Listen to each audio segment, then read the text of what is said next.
How's it going? How are you all? Well, now the month is really ending, last day, last hours of the month, and let's get to the news, to what's happening in the world. A big greeting to Roble, to Patria, to everyone sending greetings, to the whole community watching us. Thank you so much for joining us. Hey, if you're just joining in, you already know what to do. You already know what to do. So, well, thank you to everyone who liked. Thank you to everyone who is subscribed. Let's get into the details with the information. Pay attention to what's happening. Even though the United States claims they've already finished off all the targets, or at least most of them. While the attacks are still happening, Iran is also launching a series of attacks towards the United Arab Emirates. Let's get into the details, but things are still complicated. Let's start with the following image. Let's go with this image. It's been, well, really tough. According to satellite images, they confirmed that the stations of the strategic Afzan Fugara pipeline were affected. This happened on March 30th. They confirmed fires at least 2 pumping stations of the Afzan Fugara pipeline. This pipeline is strategic because it transports crude oil from Abu Dhabi to the port of Fugarite, sending it all the way to the Strait of Hormuz. But look at how it is right now. How long will it take to recover this place? It's truly astonishing. And as for the Strait of Hormuz, let's head over there to some places we've been seeing a lot on the map not too long ago, right? Avoiding the Strait of Hormuz for now for the Emirates is strategic, it's key. They are countries that for now, in their current form, depend on this strait.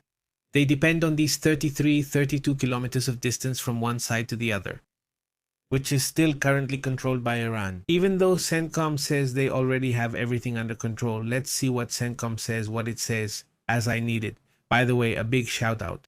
What does it say there? Brad Cooper, the same person in charge of U.S. Central Command. Let's listen to the following. Admiral Brad Cooper, commander of the U.S. Central Command here in the Middle East with our 50,000 service members, to provide my 6th update on Operation Epic Fury. Now, in our 5th week of the campaign, my operational assessment is that we are making undeniable progress in eliminating Iran's ability to project power significantly beyond its borders. We don't see their navy sailing, we don't see their planes flying. Air defense and missile defense systems have been largely destroyed. Despite our clear superiority, our forces remain vigilant. I have always believed that every success we have begins and ends with our people, and our fighters deployed at the front are doing an exceptional job. During this trip, I have had the privilege of recognizing and rewarding our troops for their bravery, resilience, and tenacity as they continue to go above and beyond the call of duty. It's fun. Good job. You enjoy it, huh? Thank you. How long have you been here? 12 years, sir? Great. How are you? Pretty good, sir. Yes, I'm from Ohio. Which part of Toledo, sir? All right. Perfect. Fantastic. Fantastic. Thank you for what you do. It's greatly appreciated. Yes, sir. What's your job? I'm a wizard in strike intelligence. How many missions have you flown? Probably a couple dozen so far. And how long have you personally been here? I've only been here since February, sir. Yes, fantastic. Well, thank you for continuing to do a great job. Thank you very much. In the meantime, I wish you all the best. I think about you every day and with great pride, so thank you for what you're doing. I really appreciate it, and I couldn't be prouder. I met with our service members who are operating the most sophisticated and largest air defense umbrella in the world, right here in the Middle East, to defend against indiscriminate missile and drone attacks from Iran. From day one, our fighters have also demonstrated unmatched reach and lethality by systematically dismantling Iran's drone, missile, and naval capabilities. By providing an enormous amount of firepower, every branch of the armed forces is achieving unprecedented success. Our naval forces have launched wave after wave of cruise missiles and fighter jets from the sea. The U.S. Air Force have extended our reach with refueling tanker planes, while carrying out a large volume of airstrikes in Iran with fighters and bombers. Our soldiers and Marines have carried out long-range attacks from land and have set up a robust air defense to protect not only Americans but also our allies. And our Space Force has given us the ultimate advantage, providing space superiority, which has been a key factor in this fight. After witnessing the absolute professionalism, discipline, and dedication of our men and women in uniform supporting Operation Epic Fury, I couldn't be prouder. and I know that their families, friends, and loved ones back home share this pride. So to all the moms, dads, husbands, wives, friends, and loved ones back home, thank you for everything you do to support our extraordinary warriors. No hay adversario demasiado decidido. No mission is too difficult, nor any task too great for our soldiers, sailors, airmen, marines, guardians, and coast guards who make up the most powerful military the world has ever seen. To all our fighters, keep up the excellent work and may God be with you. Thank you very much. Period. That's the message. No, well, very classic, right? Very classic. You already know what the military is always like, whether it's from one country or another. But well, at the same time, you say, well, what's happening in the partner countries, in the allied countries, where the United States has had bases for many years? Let's go into the details of what is known, of what has been reported so far, and then we'll move on to other important matters as well. But to begin with, I think we need to review what happened in the United Arab Emirates with these explosions, with these attacks that are taking place. Iran had launched missiles and drones in significant numbers, a massive attack in which they claimed that at least 8 missiles were launched in the last few hours. Apart from that, there are 36 drones, and they also say that they have been shooting down most of them. 8 ballistic missiles, 4 cruise missiles, and 36 drones have been neutralized in one of the largest recent offensives from Iran. So, what the United Arab Emirates is saying doesn't exactly contradict, but at least they're saying no. Everything that is said by the Pentagon is just as they say, right? Basically, they tell you that not all operations were successful and everything you can imagine. Or did they manage, let's say, to really weaken the enemy? Well, weaken them or not? The point is that what Miletus says at the same time is that right now, one of the biggest operations against them since the war began is underway. I'm not sure what will happen. This thing is growing. Also, a Cuban oil tanker, we were still talking about this last night, a Cuban oil tanker, a super tanker, a huge oil tanker was destroyed by Iran. Another really serious matter too, the US military chief, as you saw, confirms that they are seeking to destroy all of Iran's naval capacity and the advanced weapons program. It has been proven, the Iranians themselves have also said so, and confirmed that most of those targets were destroyed. In fact, the number of people who have been killed is staggering. We're going to look at the data in a moment, but they've already revealed how many Revolutionary Guard soldiers have lost their lives. And yes, well, the Iranians really are in trouble. That's why they're calling up 1 million reservists, because a significant percentage has already been eliminated. We'll discuss those numbers soon, but first, here's what's been seen in the Strait of Hormuz in recent hours. This is the activity. Yes, some vessels do cross. You can actually see some vessels crossing. Notice how they cross right next to Iran by that island. That's the area where they cross. Look, there they disappear from one side and appear on the other. In this range, in this section, many turn off their transponders. That's why they show up here, and then on this side, they show up here, and then on this side. So, is there any movement in the Strait of Hormuz? Would this be good for the global economy? And at first, well, yes, we have seen at least a slight drop in oil prices today. With this drop in price from the 112 we had yesterday, it even went down at one point to 106, and right now it's at 107. This is a drop in oil prices, a bit of relief, let's say, from what's happening. And this is precisely in part because we're seeing that they're starting to cross. No, not completely, let's say, but there is already some movement. That also draws attention. Look, he has been making some very strong comments. Let's listen. Let's listen to what he says on several topics, including precisely this one about the Strait of Hormuz. Let's go with that. The president was clear this morning, and it's true that there are countries around the world that should also be prepared to take responsibility.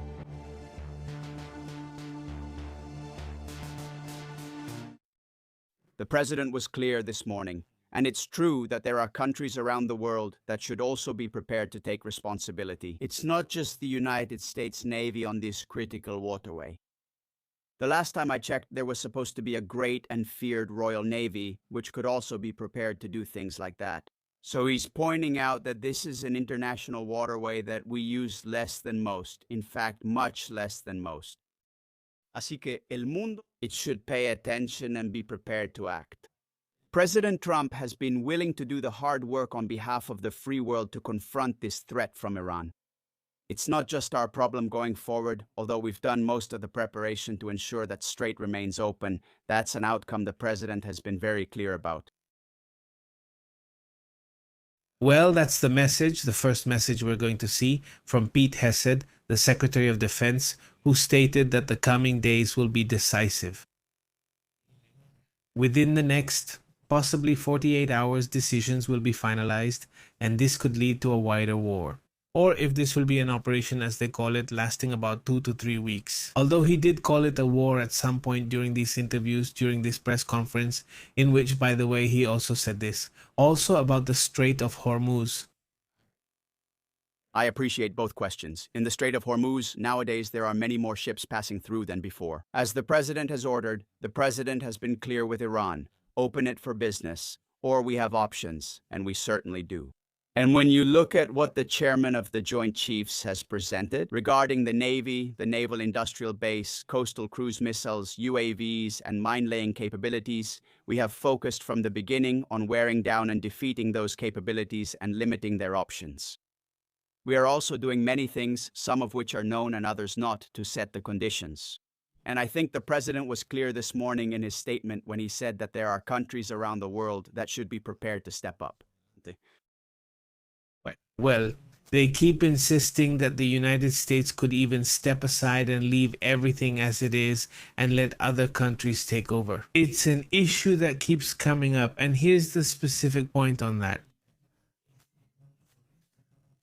Gary, I know you've already touched on this a bit, but just about the Strait of Hormuz. Opening the strait is an essential objective of Operation Epic Fury, or is that the job of those other countries? And, secondly, without asking you to comment on things you can't talk about, what is your message to Americans who love the president and believe in him strongly, but are very concerned about this idea of putting troops on the ground? Well, first about the Strait of Hormuz. Our main objectives from this podium, from the first day, from me, from the president, from the vice president, from the chairman of the board, from Secretary Rubio and others, they have been clear. The production of defense missiles and missile programs, so their entire missile program, the defense industrial base and the production capacity to build, and the Navy and power projection.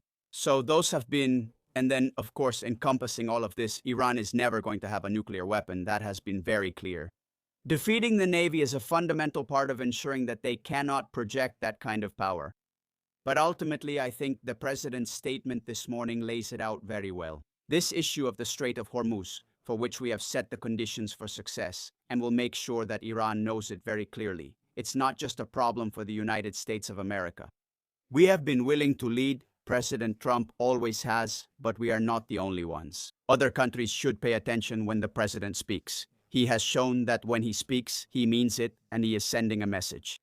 You know, maybe you should start learning to defend yourself. It's something some of us have been saying for quite some time. It's not enough to have flags, you need to have formations. It's not enough to have a few ships, you have to have enough to make a difference. Those things matter in a dangerous world, with rising adversaries. Well, that's what the Secretary of War says, and, well, there were several topics, for example, what Dan Kane says about Dan Kane. At the end of the day, as the person in charge of the Chief of Staff, he obviously has comments about the progress. One thing is what Brad Cooper says, which is about the operation when being there, and another thing is what Dan Kane says in this conference. By the way, they were there together with the Secretary of War. Let's listen to what he says. Together, we carry out precision strikes against manufacturing centers, component warehouses, and laboratories inside Iran. And in the last 130 days, we have attacked more than 11,000 targets. Given the increase in air superiority, we have managed to begin carrying out the first ground missions with B-52s. which allows us, as we have said before, to keep taking and as the Secretary mentioned, increasingly shift toward dynamic targets, engaging mobile targets throughout the battle space.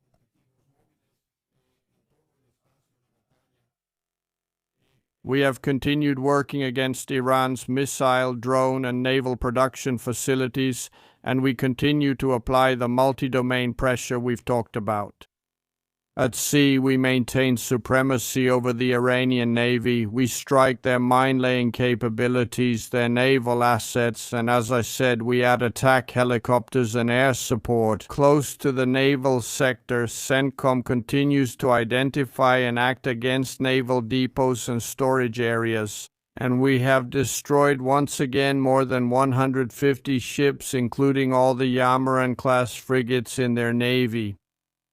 Thirdly, we continue to carry out our campaign against their defense industrial base on a large scale. This includes factories, warehouses, nuclear weapons research and development laboratories, and the associated infrastructure necessary for Iran to restore its combat capability. It's extremely important to pay attention to what the Chief of Staff is saying, even more than what he says. Hegseth. They are characters who are not in a pitch set. He comes across more as a politician, which by the way is something that has been heavily criticized. Since the Pentagon, the military by law, have to be apolitical. They can't be pro-Biden or pro-Trump or pro-anyone. They can't be, let's say, politicians themselves. Because then obviously this becomes the Republicans' army or the Democrats' army, and that's what they want to avoid. That's why these movements have also been heavily criticized for lacking, at least that's what they say, not what is being claimed. There has been a lack of consensus with different sectors, including the Republicans themselves, many of whom are against this war. And well, what Hegseth says is more about what is actually being experienced. These are times of war, and then if these are times of war precisely because you are at war, he says the following. Listen. I'm not going to answer that question, and the president hasn't answered it definitively either. We have our own objectives, guidelines, and military goals that we are moving toward and considering. And as he has said, he mentioned 4 to 6 weeks, 6 to 8 weeks, 3, it could be any particular number, but we would never reveal exactly what it is. Because our goal is to meet those objectives, and we are on the right track. And the chairman of the Joint Chiefs and I review this every day. It will be the president's decision, and only the president's, to determine when those objectives have been met and when it is in the interests of the American people to close that deal. So, there is no date. They were asking him about the date when the war will end, and he says, I can't even say weeks. I can't say, well, when could the end of that conflict happen? Let's go to another comment about what they've been doing, especially because of the criticism from Republican groups who are criticizing this war. Take a look at the reaction. About President Trump and troops on the ground. I don't get why their base, who already knows and trusts them, wouldn't believe they can do this. Look at his record of seeking peace through strength, of achieving America First results. And what he's simply saying, and it's exactly true, and I've also said it from this podium, is that we're not going to rule out any option. You can't fight and win a war if you tell your adversary what you're willing or not willing to do. Including deploying troops on the ground, our adversary right now thinks there are 15 different ways we could confront them with troops on the ground. And guess what? There are. So, if necessary, we could execute those options on behalf of the President of the United States and this department. Or maybe we won't have to use them at all. Maybe negotiations will work, or maybe there will be a different approach. The point is to be unpredictable in that, certainly not letting anyone know what you're willing to do or not do. But if anyone has learned from Iraq and Afghanistan, especially President Trump for highlighting them, he won't repeat those mistakes. And I think I've been very clear about that from the podium. Well, watch out for that.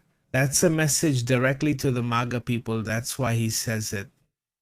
Why doesn't the base understand? Do they just go on and on about it? I mean, because they've been criticizing these positions, especially the possibility of putting troops inside Iran. Some people think this is about to happen, while others say it will never happen. But anyway, there's also a reaction here about the negotiations that are being held with Iran. Let's listen. About the talks, I can tell you, having been with Steve, Jared, the vice president, Marco, and many others yesterday, that they are very real. They are ongoing, they are active, and I think they are gaining momentum.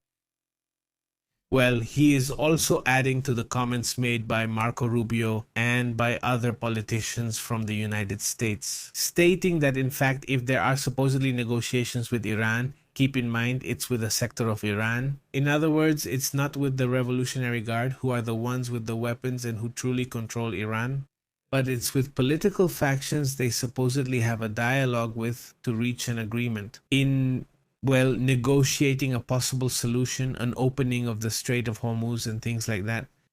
So in that negotiation that's taking place, obviously not everyone is involved or invited, right? Obviously the Arab countries are not invited, at least for now. He also makes a comment that I think is interesting. Let's listen to this. A crew chief we flew with summed it up very well. He said, "It's been a very busy few weeks, sir. It's been tough, but I feel very honored to have been called. This fight was long overdue. We have to face it for our children. We can't pass the problem on to others. Please thank the president on our behalf." I heard that over and over again. Well, that's a supposed testimony that Hegseth says, which is, I think, what he would like to hear, very much in the Trump style. And he trots out testimonials where you never know who said them or anything. He just cites testimonials, obviously always favorable to what he wants to say. But anyway, that's the style they have for making comments on this topic. And well, it's very familiar rhetoric, isn't it? Another issue that also draws attention is that there is an attempt by the Iranians to send explosive material to Yemen. I mean, they're looking for ways because in the end, it's very closely watched. Let's see, who is watching? Who is the one monitoring the surroundings of Yemen? So that weapons don't reach the Houthis, we have to remember that Yemen itself as a country is not necessarily pro-Iran. It's a group, a faction, which are the Houthis, who are the ones on the eastern side who control the capital. But the country is divided into three. So what about the strength of the actual government and the other groups that are there? They have been detecting that the Iranians are sending food that supposedly contains explosives or chemicals to make explosives. In this case, there is an image, there is a video circulating. This is a bag of pasta thrown or sent in boxes and boxes and boxes by the Iranians. But when they open the pasta, what they find is a chemical that causes a reaction. You'll see it right now. And a reaction that obviously isn't ready there to make an explosive. But take it out, they put it there, they light it, and it ignites, right? He says. Obviously, it's a chemical that would be sent in significant quantities inside pasta packages. At least that's what local media in Yemen are reporting. If we look at the country of Yemen, that's a country. It's divided into three. This is the Iranian section. This section is related to Arab, Saudi, Sunni, and this is another section that's also divided. There are three. There's even a fourth group around here that has divided that country into many parts. And it's not exactly like that because suddenly within the western area, there are also Sunni groups that are in the north and in the south who are also constantly fighting. Into three. So let's say this area is the one that normally receives Iranian military support. This time supposedly with pasta or food that contains chemicals to make explosives. Careful with what they call the supplies, specifically from the western area. The Houthis, which they say have already joined the war, that they will be attacking, well, as they see fit. They've been saying for a couple of years now, or 2-3 years, that they have hypersonic missiles they built themselves. No, it's not just a little group of terrorists or anything like that. It's a group that has already evolved to a level where it basically becomes a kind of paramilitary group. Yes, very radical, that's true, but it's no longer that little group that's out of the loop. Now it has a budget, it handles oil, I mean, it brings in money. well, let's say a substantial budget. And within that population, in that area, there are people, a lot of people who support them. And here we've already discussed the reasons why they support them. Because there has been a revolution there, a civil war they've had there, which has lasted many years. That's this area. It's the war that has had the most casualties out of all the wars going on right now, including Ukraine, including all those wars. This is the one that has had the most human losses in recent decades. It's the worst. That's where the worst war is right now in terms of human lives. That's why there are a lot of clashes, a lot of, let's say, internal problems in the area. But they've also been preparing for war for years, and that's really their focus. So, well, yes, suddenly they have more weapons than one would expect. Not to wage an open war against a major power like you, but they can still scare you and cause problems. Especially when a country like Iran is pouring more and more money into it, it's also a huge issue. Let's move on to other important matters.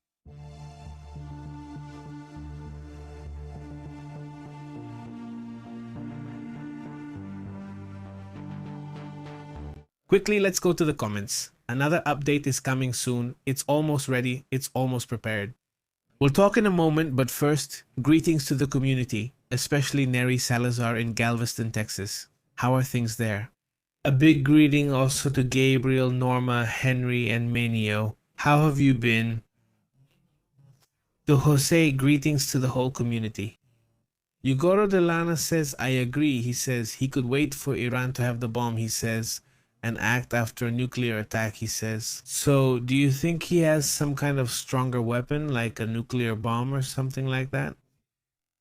Cheers, Nicola and Franco. Hello, Vicente Navarro. Greetings as well. The official Savage. How have you been, Cebola? And to the whole community that's joining, thank you so much for being here with us.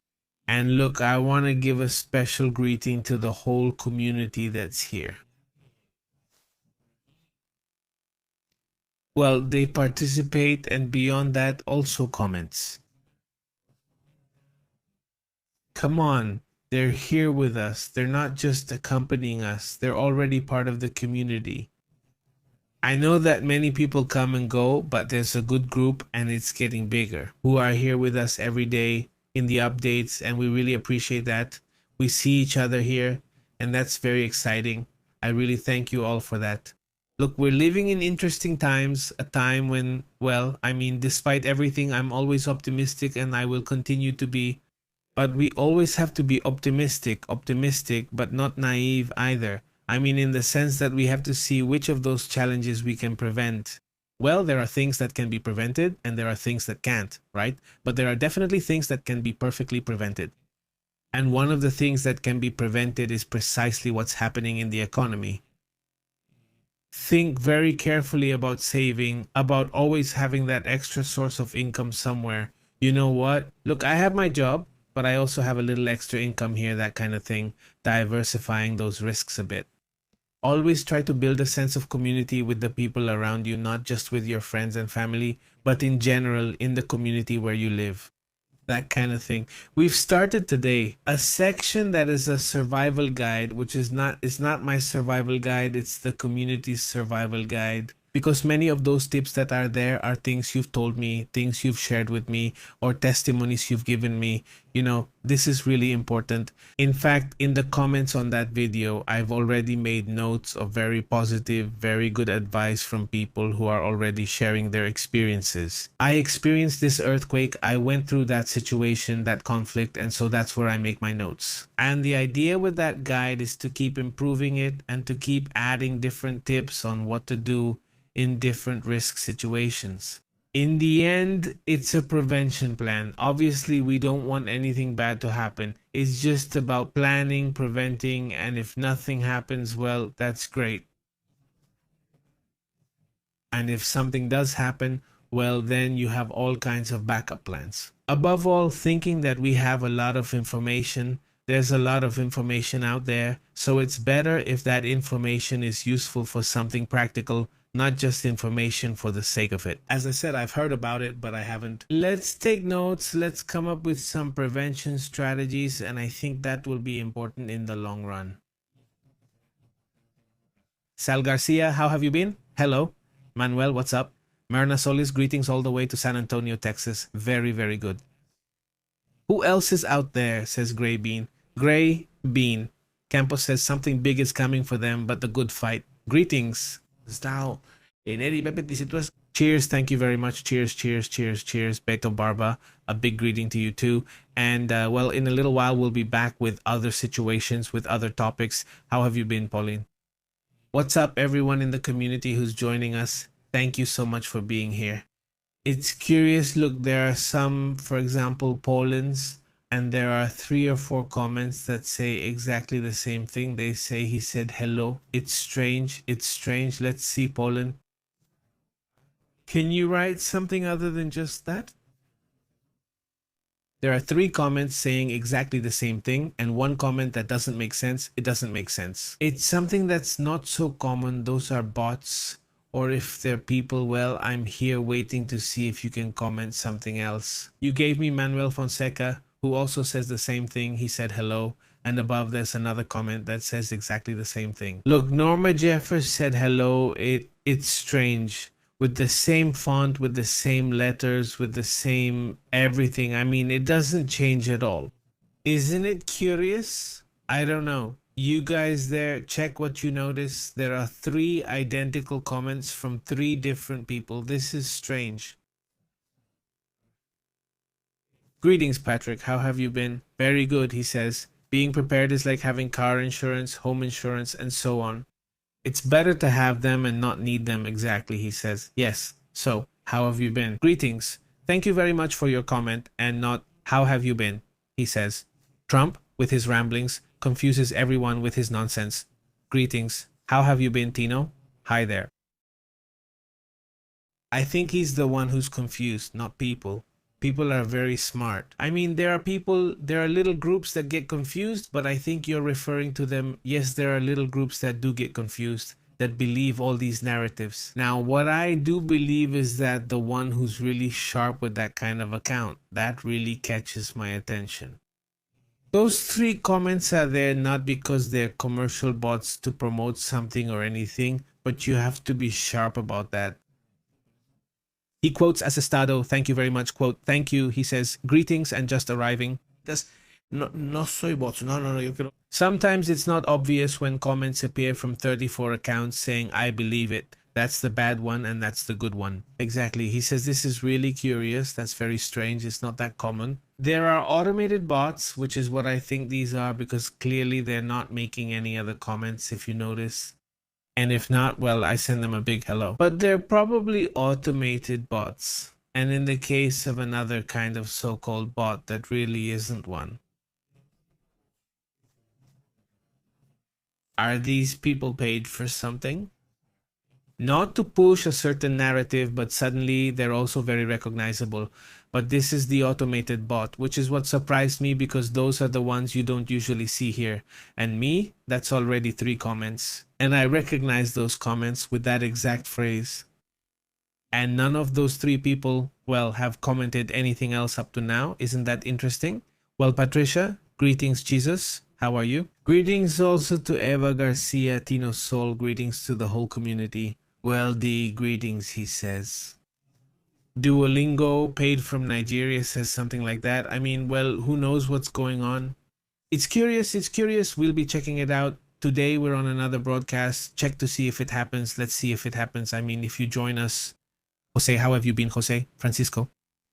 What's the logic in saying that? He said hello. Like he said, I mean, it doesn't make any sense. So, and 3 times 3 different accounts. It's super weird. Let's see what happens in the next broadcast. I hope I can catch it.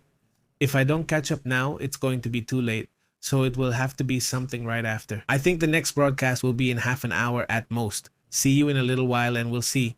Let's see what they say. Let's see if they show up. He said, hello. A big hello. Hope you're doing well. Thank you for staying with me. See you in a little while.